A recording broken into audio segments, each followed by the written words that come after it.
distance in the light, vibration of a thunder. Greetings, loved ones.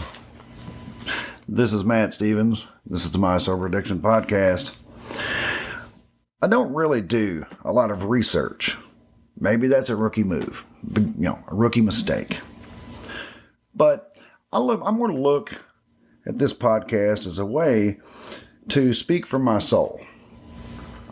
I'm sure when I begin doing interviews, and I will, that I will do more research for the podcast for that particular guest or topic or whatever. But for now, I mostly just outline what I feel I need to speak about, and then I just let it flow from there. Now, I do a lot of research, personal research into spirituality, nature of reality, science of consciousness, all those things that I'm interested in. So I do a lot of research, and most of what I talk about on here is based off of that research. I just don't particularly research things for the purpose of the podcast. I guess indirectly I do. I just share my thoughts, feelings, things that I have discovered, things that I'm kind of working through. Sometimes it's better to talk it out, right? I'm a work in progress.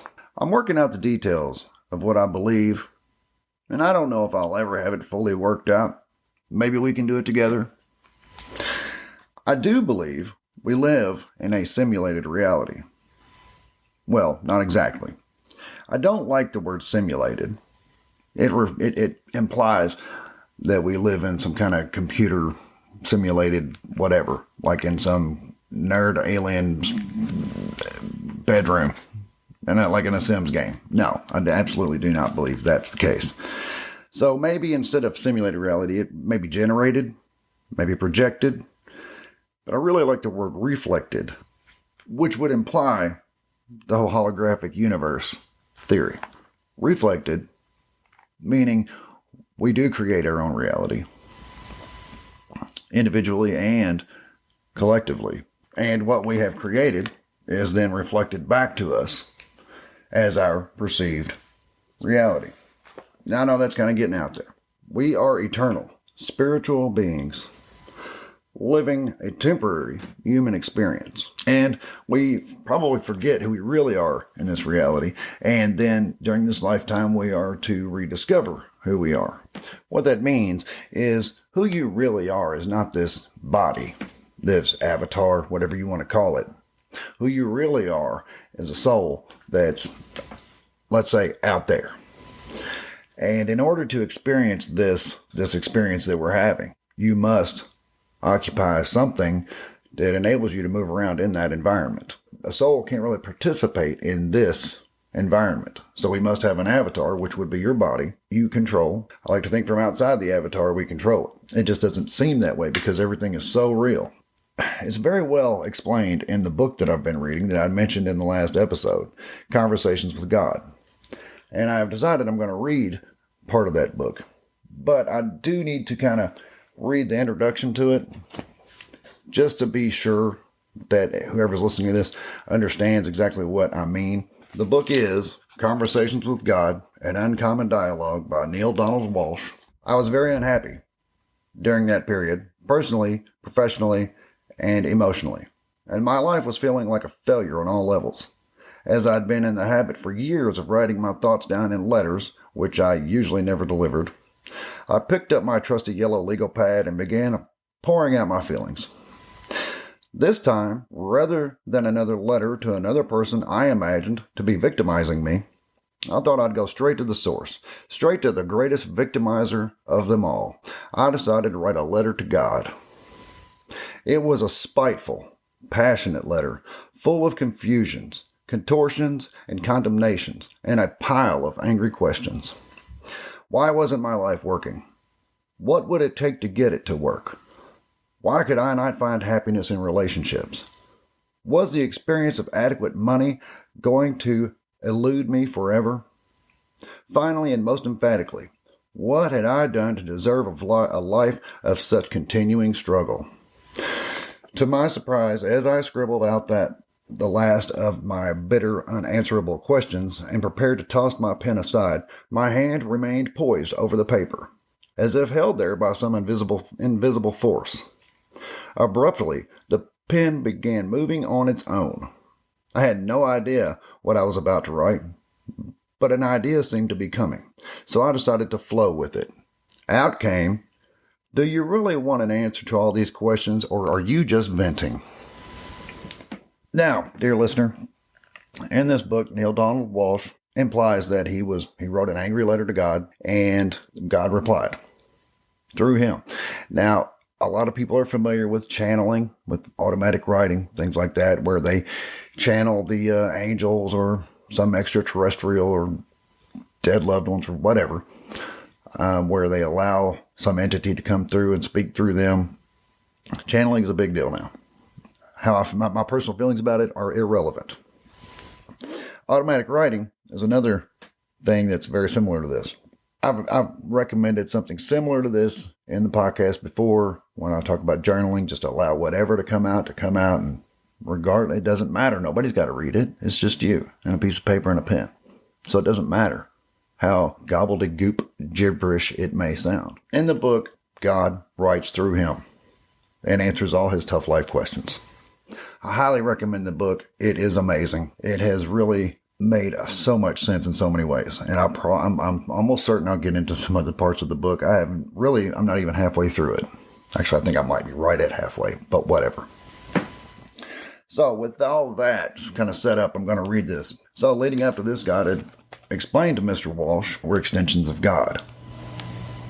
We are his creation, so therefore we are part of him. Much like an author of a book has characters in the book, and those characters are extensions of that author.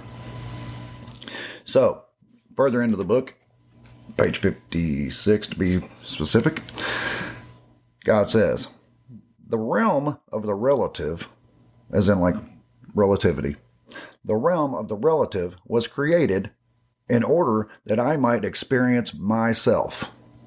This has already been explained to you. This does not make the realm of the relative real. It is a created reality you and I have devised and continue to devise in order that we may know ourselves experientially." In other words, we can't just imagine it, we can actually experience it. Yet the creation can seem very real. Its purpose is to seem so real, we accept it as truly existing. In this way, God has contrived to create something else, other than itself. Though in strictest terms, this is impossible since God is, I am, all that is. So that's kind of what I've been trying to get at. I've always been struggling with trying to find a way to explain what I mean when I say that reality is simulated or reflected. I never want to sound like one of those people who's kind of one of those matrix types who believes that we're all living inside a computer. I don't believe that. I do believe that consciousness is a field, that consciousness is God, and then he created us to experience all that could be experienced. So basically he's living through us. And it's kind of a cool thought to think that we can come here, live a life, and take that experience back to God and say, look, here's what I got. With that said, I'm going to read another part of the book, actually a page before, on page 54. And this is when it kind of gets into how we create our lives. God said, "Emotion is the power which attracts. That which you fear strongly, you will experience. An animal, which you consider a lower form of life, even though animals act with more integrity and greater consistency than humans, knows immediately if you are afraid of it. Plants, which you consider an even lower form of life, respond to people who love them far better than to those who could not care less. None of this is by coincidence. There is no coincidence in the universe, only a grand design. Emotion is energy in motion. When you move energy, you create effect. If you move enough energy, you create matter. Matter is energy conglomerated, moved around, shoved together. If you manipulate energy long enough in a certain way, you get matter. Every master understands this law. It's the alchemy of the universe. It is the secret of all life. Thought is pure energy. Every thought you have ever had, and ever will have, is creative. The energy of your thought never ever dies. Ever. It leaves your being and heads out into the universe, extending forever. A thought is forever. All thoughts congeal. All thoughts meet other thoughts, crisscrossing in an incredible maze of energy, forming an ever-changing pattern of unspeakable beauty and unbelievable complexity. Like energy attracts like energy. So, dear loved ones, if we were to take this at its word, and right now we are, and I do believe this to be very true, we do create our own reality. And our thoughts are very powerful. Our thoughts create things. Quantum physics shows us that everything that exists, every bit of matter, is energy. If you break down molecules to atoms to subatomic particles and all that stuff, it all, at the end of it all, it's just energy. And it's vibrating. And whether or not it's a diamond or a piece of paper depends upon at what frequency it's vibrating at. What we perceive in our perceived reality is based on whether or not it stays within a certain range of frequency. Anything outside of that range of frequency we probably could not see, which could explain a whole lot of things, paranormal things and things like that. But I'm not getting into all that. That's not what I'm interested in. But it is something kind of cool to think about. Now, I've always restrained myself with what I believe and not trying to get too woo-woo. As I've said, I can get weird. I can get real weird. I could go out there with the best of them. So I've really restrained myself from really letting go and speaking truly and fully what I feel is my message, my path. Partly because it sounds crazy to the 3D mind. I say 3D mind on purpose. It's kind of a hint, kind of a clue for what I'm talking about. The other, and probably the main reason I've restrained myself, is my own comfort level. I struggle with understanding these things. I have to remind myself that this is my 3D mind, and sometimes there are some things that it just cannot understand. And this is something that most people know. We understand that our brains, this physical brain, is unable to comprehend eternity. Is unable to comprehend there is a no beginning and no end. We know it exists. We accept it on faith. And I'm quite certain that my soul understands this, but my human brain cannot. And that's fine. But it is sometimes a struggle. And sometimes it makes you want to just give up and say, to hell with it all, right? So I guess I'm trying to ask you, dear listener, to suspend your 3D brain for a minute and just go with me on this whole rabbit hole. How this reality that we live in is created. We are co-creators of it. I believe that by being aware of the fact that we are creators, that we have an obligation to help those who are not aware of this to see it. And we can only really do that by being an example. What does this have to do with addiction? Well, nothing really, except for the fact that a lot of us addicts probably on what we would consider borrowed time. We know a lot of addicts who lost their fight with addiction, and yet here we are. In a lot of cases probably should have been in the same boat they were in. So I feel like we kind of have an obligation to carry the torch, to defeat addiction and come out of it and live amazing lives so that we can do it in their honor, the ones that didn't make it, and also to help those who are still struggling, to be an example of them that they can come out of it. They can still have an amazing life. It's not too late. And then for those who are not addicted, we can be examples to show them if somebody can come from this low down and overcome it and move forward, then anybody can. What we get out of life is what we are. And we decide what we are moment to moment. We are creating, we are manifesting our lives every single moment. And I know most people are like, well, I wouldn't choose this. Well, of course, well, you did choose it. You wouldn't consciously choose it, but you did choose it. We've all chosen where we are just by choices that we've made. Beautiful thing is we can stop and change and go in a different direction at any moment. And no, it's not easy, but nothing good is, really. We didn't get where we are overnight. We're not going to come out of it overnight. But the good news is we can come out of it. And we can come out of it a whole lot quicker than we've been in it. And as far as the nature of reality and manifestation and the manipulation of energy, that's been going on for centuries. For example, a little history on the subject. The Freemasons, throughout history, they held many, many closely guarded secrets. Based on what level they've attained, which secrets are kind of bestowed to them and entrusted to them. And all of this information has kind of slowly been leaked to the public. Accidentally, not accidentally, I don't know. They claim 33rd degree Masons can make people do things without even speaking. They can heal people with energy, make things happen just by wanting it to. A man named Manly Palmer Hall, he was a 33rd degree Mason and wrote a book called The Secret Teachings of All Ages. I haven't read it yet, but it is said that he hid the secret teachings of being a 33rd degree Mason in the book in a way that if you carefully read it, you can learn to use your mind to make things happen in the real world. So people have known all these things for a long time. It's always been kind of a closely guarded secret. Why? Well, they were just being greedy and wanted to keep it to themselves. Kind of like in the movie or the book, The Secret. If you haven't read the book or seen the movie, I highly recommend you do.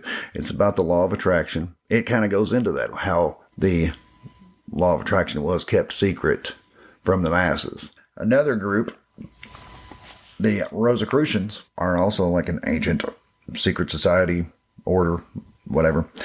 The Rosicrucians more believed in the law of assumption, which in that case, it's more of a imagine your ideal perfect self and then begin to act that part in every way. Whatever it is that you want to be. If you want to be a great singer, start playing the role of a great singer in your everyday life. What would a great singer do? Well, that's what you need to do. Whatever the case may be, Rosicrucian, through the law of assumption, believe that you would find that you begin to attract to you the environment and conditions that you have visualized, which would be creating your desired reality. Rosicrucians believed we are creators, part of the divine consciousness, aka God. Whatever a person thinks and concentrates on and directs their creative consciousness to becomes manifested. They also believe that we have creative power, but not destructive power. In other words, we can create, but we cannot destroy. And the word create is used a lot. Now, do I think that we should go out and join the Freemasons? Absolutely not. Do I believe that we should join the Rosicrucians if you even can? I don't know. No, I don't. Can we learn something from these groups? Of course. We can learn something from anybody. I just kind of more pointed out the kind of history behind manifestation and manipulation of energy and creation of reality. But I do believe that whatever we believe about life is what we experience from it. Do you believe that life's not fair?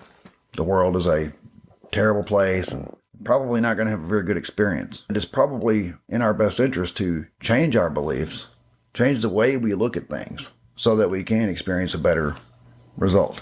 That's why the whole gratitude thing is very important. Be grateful for all the great things that you have instead of focusing on the things that you don't have.